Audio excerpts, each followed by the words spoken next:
All right. Good afternoon, everyone. My name is Sarah Appleton, and I am the Atlanta Beltline Partnerships Graduate Assistant from Georgia State University. Welcome to the first installment of our new Atlanta Beltline Partnership Health Lecture Series. We are partnering with Georgia State University to provide you with informational lectures covering a diverse range of health and fitness-related topics.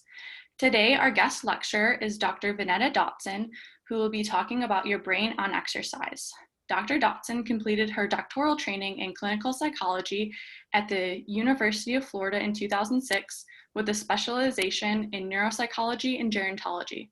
She is currently an associate professor of psychology and gerontology at GSU, and she is the founder and president of CerebroFit Integrated Brain Health. Dr. Dotson is passionate about the power of exercise to protect our brain health, boost mental skills, and treat mental illnesses. Without further ado, I give you Dr. Dotson. Thank you so much for the introduction and for having me here today. Are you all able to see the slide? It is telling me that, okay, perfect. Okay, great. So I'm going to try to, in 20 minutes, summarize what I do with my entire life, pretty much. All very exciting work for me, and I hope to be able to answer some of your questions at the end. So let's just jump right into it, assuming that there we go, okay.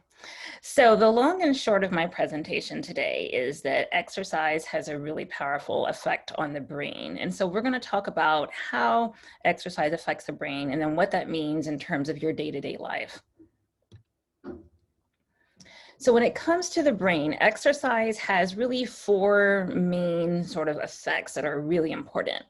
So one is that exercise actually affects the structure of the brain. So that means that when we talk about things like the size of different parts of the brain or the density or thickness of neurons in the brain, exercise actually really boosts that. Exercise, especially aerobic exercise, can lead to the growth of new nerve cells, which are neurons in the brain. It can actually increase brain volume, which I find completely fascinating. And overall, it can lead to sort of a healthier, better formed brain. And this is true throughout the lifespan. My expertise is in aging, so I tend to focus on the effects of exercise on the aging brain. But studies show this in kids, adolescents, and throughout adulthood as well. So very powerful effect. Exercise also affects how the brain functions. So having a good structure doesn't do you much well if the brain can't function well. And so that means that the neurons that need to fire in order for you to do everything that you do, breathing, walking, talking, just living and going about life, you need your brain to be functioning well. And exercise helps to improve the functioning of the brain. So when you're doing different mental tasks, when you're doing different physical tasks, the brain functions better, meaning that there's better communication between different brain cells or neurons, that you're getting the blood flow that you need to be able to support the functioning of those brain cells. All of that aspect of functioning can get better with exercise. The third way that exercise affects the brain is in the connections.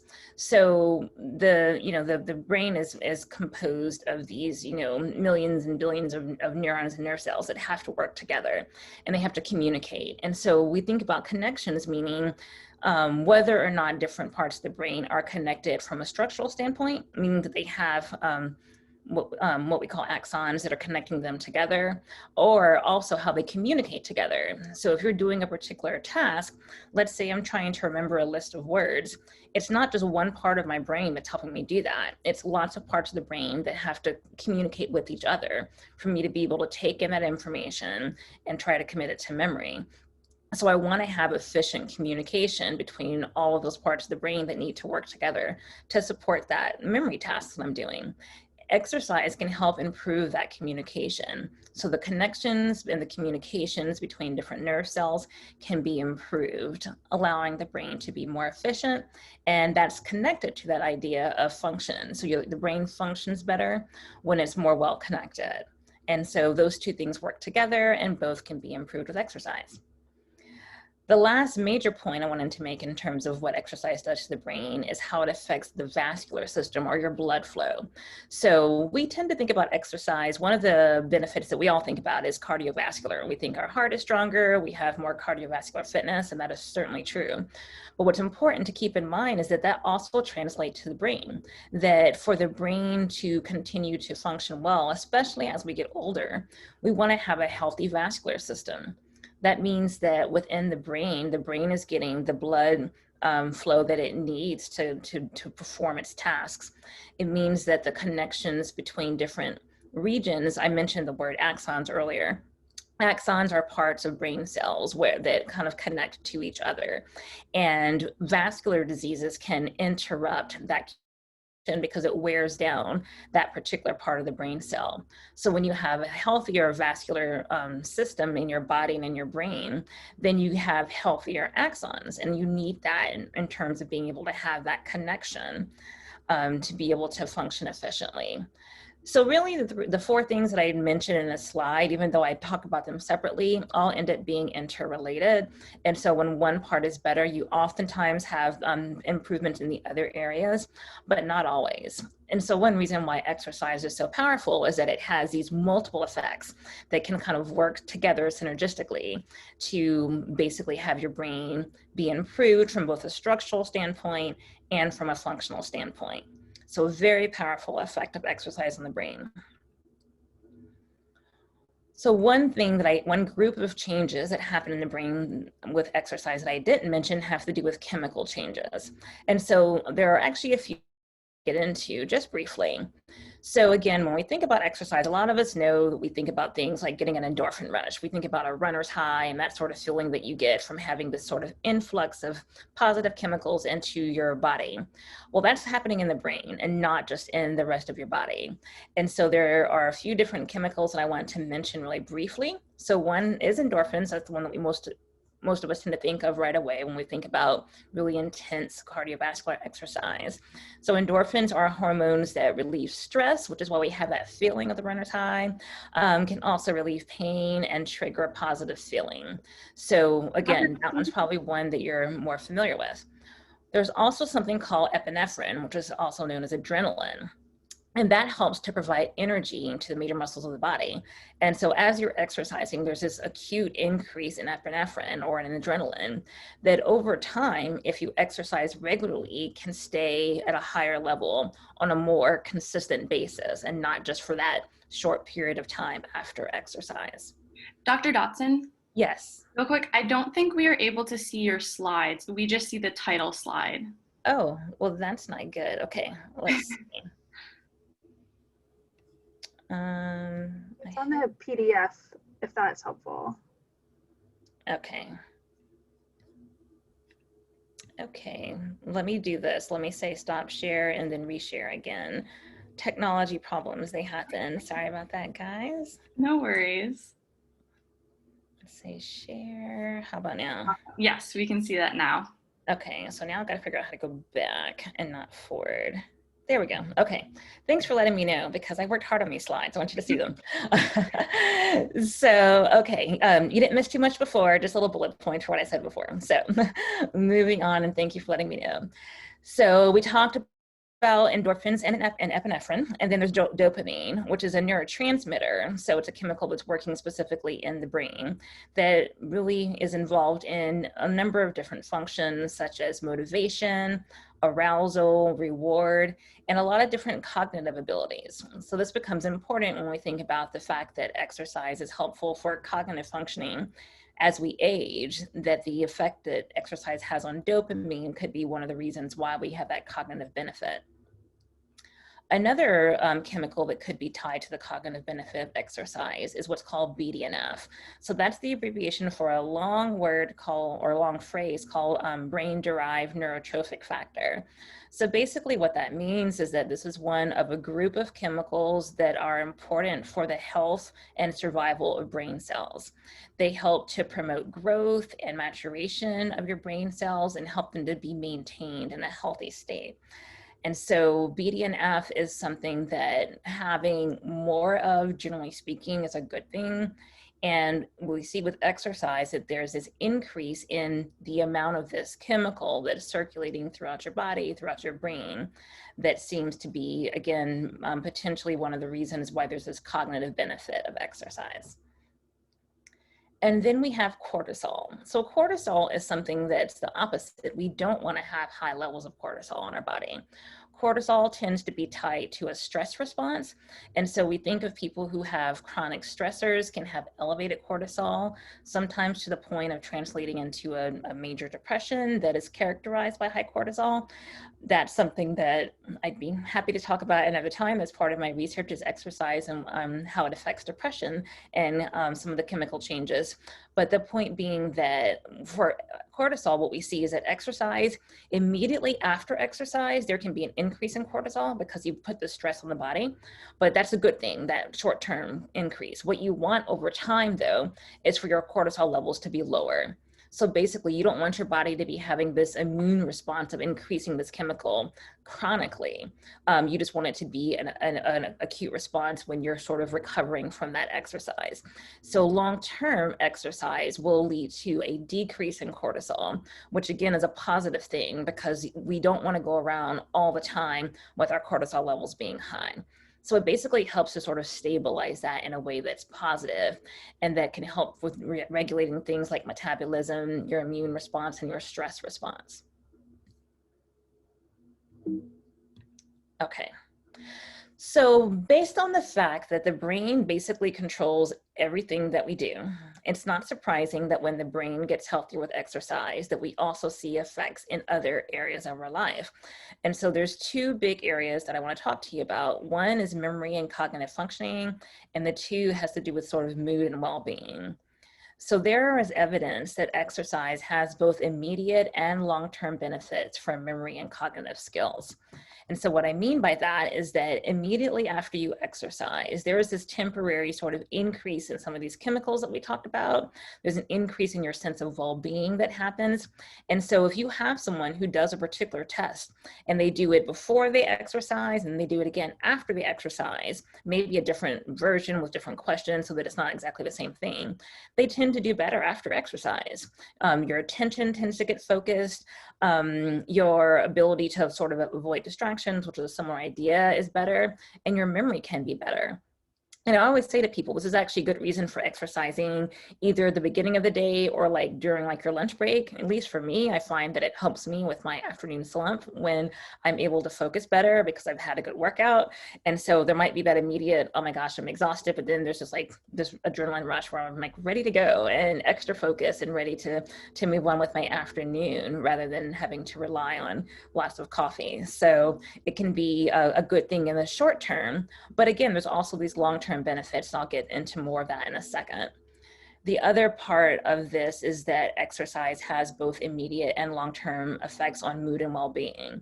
So again, most of us know that once we get started, the motivation might be a little bit low, but once we get started with exercise, we tend to have just a better sense of well-being. We feel more positive, we feel better mood. And studies have shown this, that if you look at people's report of positive or negative emotions before and after exercise, that after exercise, there's this immediate benefit of reduced negative feelings, whether that be stress, anxiety, sadness, what have you.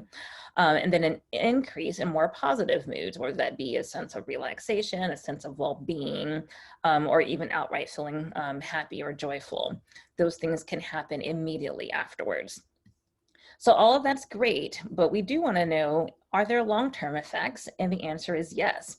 When we think about exercise as being a potential sort of longer-term intervention for different disorders that are characterized by cognitive decline, there's a lot of research to suggest that this is a good idea. So in terms of some of the long-term cognitive effects, we see that people who exercise regularly, and this is defined in different ways in different studies. A lot of people will have 3 times a week or so of, at least moderate intensity exercise.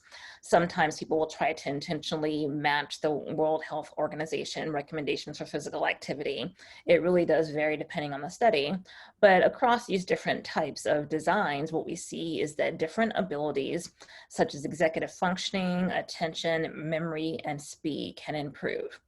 And by executive functioning, I'm referring to this group of cognitive skills that are what we consider to be sort of higher order, meaning that they're sort of complex skills that you need to coordinate other things that you do. An example would be something like, we call it cognitive flexibility. Can I shift from one task to the other? Can I coordinate different activities at one time? Can I inhibit myself when I have an automatic response? One of the classic tests that we use for this in neuropsychology is that we'll show people words like the word red, green, or blue. And sometimes the word is written in the ink color that matches it, and sometimes they're written in an opposite ink color or a different ink color. So if I show you the word red written in green, your first tendency, just as someone who's been who learned to read at a very young age, your first tendency is to want to read the word. So inhibiting would be, can I ignore what the word says and instead tell you what ink color it's written in? That's a simple test that we might give to look at inhibition. Like, can you hold back that automatic response? That's an example of an executive function. So again, you're trying to have this more sort of complex cognitive skill that you're trying to perform. So there's also lots of other examples. Things like problem solving are considered executive functions. So these are complex skills that we need for daily living, to be able to go about our day and, you know, do our job and manage a household and manage our finances. All of that requires executive functioning, and that gets better with exercise, particularly again over the long term. Some of the research suggests that this is going to be most effective when the person's engaging in regular sessions of 45 to 60 minutes of moderate to vigorous exercise. But having said that, there are some studies that show that even something as basic as walking can be really effective when done 3 or 4 times a week. And so you seem to get the most bang for your buck when you have more moderate to vigorous exercise. But for people who have limitations where they're not able to do that either physically or don't have as much access to other forms of exercise, something as basic as walking can still be very powerful. As I mentioned, for the studies looking at the brain, this has been shown in different age groups and also been shown in different groups characterized by a variety of different health conditions. So in people who have, you know, Parkinson's disease or multiple sclerosis or other medical conditions, we see that. We see this in different psychiatric groups, so people who have depression or PTSD or even schizophrenia. Across these different groups, healthy or having some disorder, we still see this benefit of exercise on cognitive functioning. What I have here on the left in terms of this figure is showing you some data from a study from just a few years ago where they were looking at memory performance. And so they had people who were either in the control group, so they didn't get any sort of intervention, people who were in an exercise group for, I believe it was for 6 months, 3 times a week. And then people who were in this combined group. The combined group had both cognitive training, so something specifically trying to improve their cognitive skills, and exercise as part of the intervention. And so what you can see is that both of the intervention groups got better. So you're, you know, going up is a good thing because you're having better memory performance. But what's interesting is that the exercise alone group did just as well as the group that received some cognitive training, which suggests that exercise might be a particularly beneficial way of improving your cognitive functioning, even beyond what we might think of right away as like, oh, let me learn how to do this. Let me get some training in cognitive skills. My argument would be that when you exercise, you're getting at the root source of all your cognitive abilities, which is the brain. And so you're more directly affecting the brain with exercise than you might be with something such as cognitive training. I'm not trying to knock cognitive training. It can be very helpful, especially in dementia. I'm just trying to show the power of exercise. Then we have this idea of reducing depression, that studies have shown that exercise can be just as effective as antidepressants and psychotherapy for improving depression. And I'm referring to people who have clinical depression. This I find to be amazing. That's something that we don't think of right away as being sort of a long-term mood booster, but you could actually have, if we could get insurance companies to cover it, we could actually have prescribed exercise as a treatment for depression, and one that can be particularly powerful in groups where you're trying to avoid over medication, for example. So older adults, for example, might be taking multiple medications for multiple conditions, and just adding on something else that can interact with what they're taking is really not ideal. So imagine having instead that exercise is prescribed, that they can have their mood improved, but then also have improved all of the physical things that we know exercise can do. I really think it's sort of a no-brainer, and hoping that at some point we'll be able to actually get full insurance coverage for people for things like gym memberships, training, and other exercise options.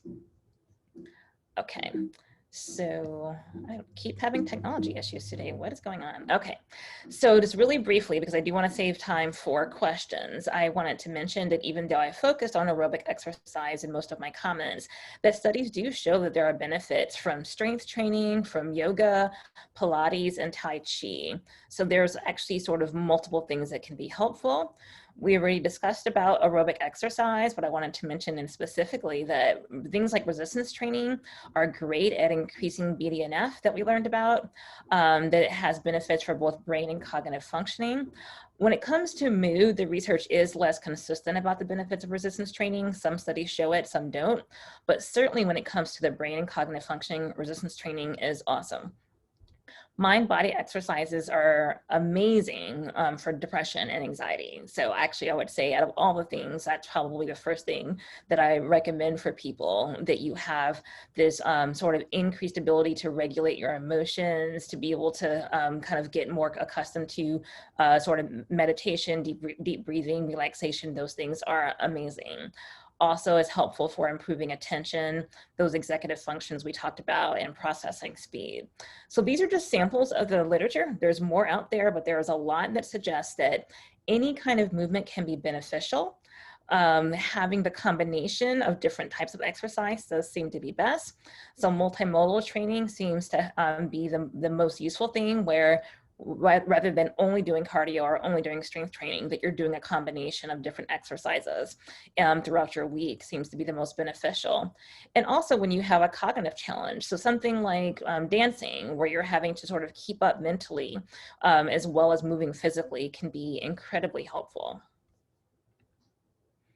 So the last thing before I talk a little bit about what I'm trying to do to put this into action, when it comes to the aging brain in particular, it's really helpful to know that exercise has this same powerful effect that we've talked about in the brain, but specifically also can reduce some of the pathology in the brain that causes Alzheimer's disease. So that's what everyone's concerned about. I don't want to get Alzheimer's disease. Well, the best thing you can do right now is to exercise, and to exercise regularly from whatever age you are now until basically until the end, that you can actually sort of clear out or stop the accumulation of some of these negative things, this pathology that causes Alzheimer's disease. And also that you can reduce the risk of developing Alzheimer's disease or other types of dementia. And you can maintain your cognitive functioning and your memory, sometimes closer to the level of a young adult, even as you get older. So middle age is actually particularly important for dementia prevention. People who are physically active in their 30s and 40s are less likely to develop dementia, including Alzheimer's disease, later in life. But if you're already in a stage you would call later life, don't worry, there's still a benefit. The people who start a structured exercise program, even when they're older, can still reduce their risk for dementia. So if there's a fountain of youth, it is exercise. I recommend it for everyone. And I just wanted to mention that physical exercise is really considered to be one of the pillars of brain health. And so if you look up a number of different websites, you're going to see a similar list. I got this one from the Cleveland Clinic, but there's these group of activities that are considered to be healthy behaviors that can help you protect your brain, protect your cognitive life. And so physical exercise is one of them. You see some other ones there. And just to go to the next slide, I wanted to mention that for my company, we're really trying to address all of these different parts of brain health. And so I provide neuropsychological assessments. That's my specialization as a geriatric neuropsychologist. I've been doing this for about 20 years. We address physical exercise with our really excellent fitness manager and trainer, Nate Anthony, who's actually on this call. So if you have questions about our training services, put them in the chat and he'll be able to address them for you. We also have a nutritionist, a health and wellness coach, and then we have a psychotherapist. And we're hoping to add on someone who does sleep medicine, because sleep is an important part of brain health as well. So we're trying to take this integrated approach where you can have in one sort of company, one organization, different things that are beneficial for your brain health. So I also wanted to mention a little plug. I'm super excited to have written my first book that will be coming out probably in December, possibly the beginning of next year. And so if you scan the QR code, it'll take you to a place where if you're interested, you can sign up to get updates about when the book is released and to get a link to buy it when it comes out. The publishing company of the American Psychological Association will be putting it out. And basically the book summarizes that last slide that had the 6 pillars of brain health. There's a chapter on each of those different healthy behaviors. It presents the science behind it, but also some practical guidance on how to implement that into your life. So keep that in mind. And for the sake of time, I'm going to skip, but I'll come back to this if anyone else needs to scan that. And then I'll just end with saying that brain health is a lifelong process. So no matter what age you are, the time to work on it is now, and to keep it going to maintain a better life throughout your lifespan. And I appreciate your attention. All my contact information is there, and I'm happy to take your questions. Thank you so much, Dr. Dotson. I know I enjoyed learning about brain health and exercise. If anyone has any questions, you can go ahead and put them in the chat box, and I can read them, and then to Dr. Dotson, and she will be able to answer your questions.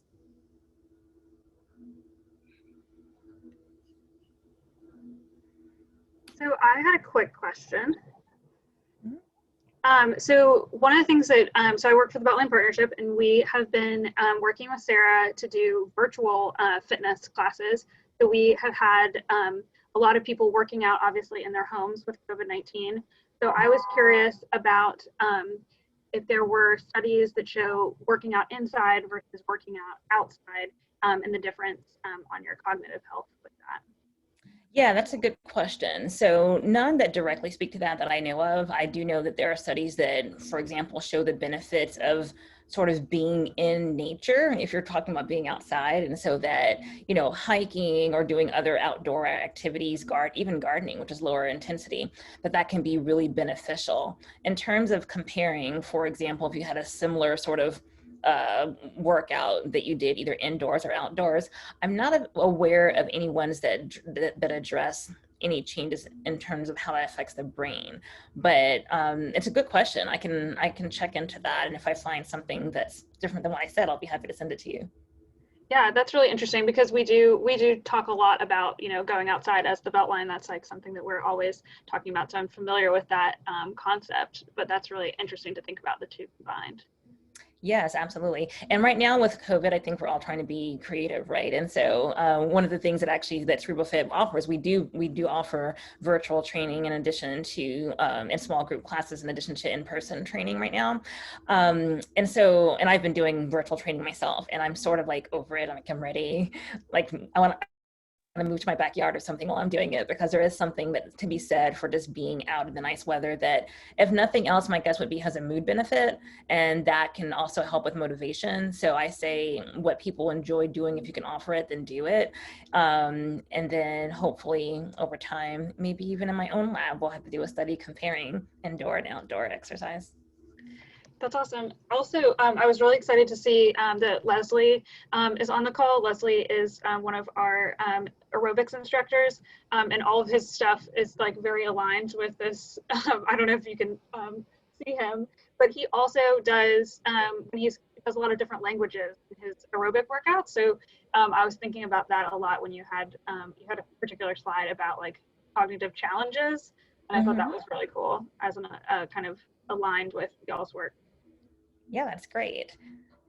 And I think Leslie is the gentleman who I've seen nodding his head throughout this talk. So that's great that I could tell it was resonating and that you were appreciating some of the things that were said.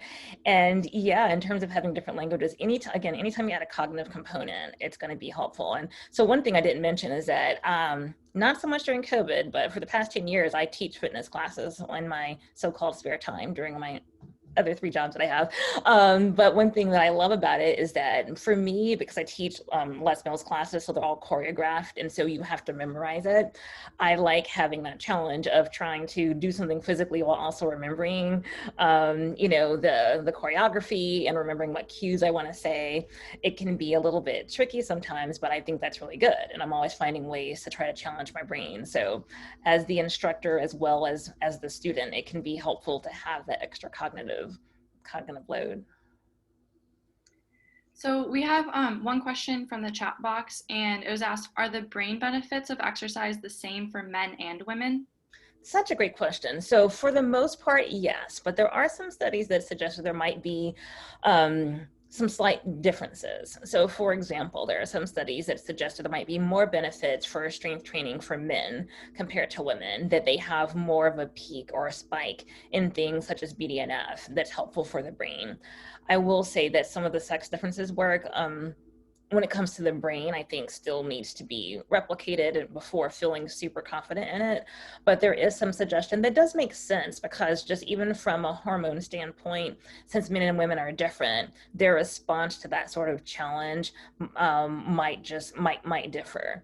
I also think with men having a higher burden of vascular disease in general, that there could be a greater benefit of exercise on sort of vascular changes in the brain, because they have more room to grow. In other words, if you have more damage, then you can benefit more because there's more room to work with. And so that's an interesting question as well. Something that I hope to be able to answer better in a few years. My lab is getting started on some studies that are going to be looking specifically at people who have vascular risk factors and also some mood symptoms, and looking at how exercise is changing their brain. And if we get a big enough sample size, we'll be able to look at, for example, sex differences in that effect. It's very interesting. Thank you for the detailed explanation. I'd be really curious to see what your lab is able to do over the next few years. Yes, I'm excited. I'm happy to come back in a few years. Yeah. Well, I don't see any other questions in the chat box, and I know it's just past 12:45, so I don't want to take too much more of your time if you have to go. But thank you so much for presenting this information to us. I have been recording it, so it will be uploaded, so you can always go back to it later. If you want to refresh everything, it'll be on the Beltline's website. And then I hope that you join us for our continuing series. The next one is going to be Thursday, March 22nd. And then we have 2 in April as well. And those will all be posted in a similar fashion as to how this one was posted. So thank you, Dr. Dotson. We really appreciate your expertise. I'm getting some thank yous in the chat box from everyone. So well, thank you for having me. I really enjoyed it. And do feel free to reach out with that contact information. People oftentimes have more questions that they maybe didn't want to share in the chat, or with other people around, or if you're interested in any kind of services or want to get more readings about some of the things I shared. I am always happy to share that information. So please do reach out. And follow us on social media. We have we give little brain tidbits every day, well, 5 days a week, and we share some of the latest research out there about how you can benefit your brain in various ways. So check us out.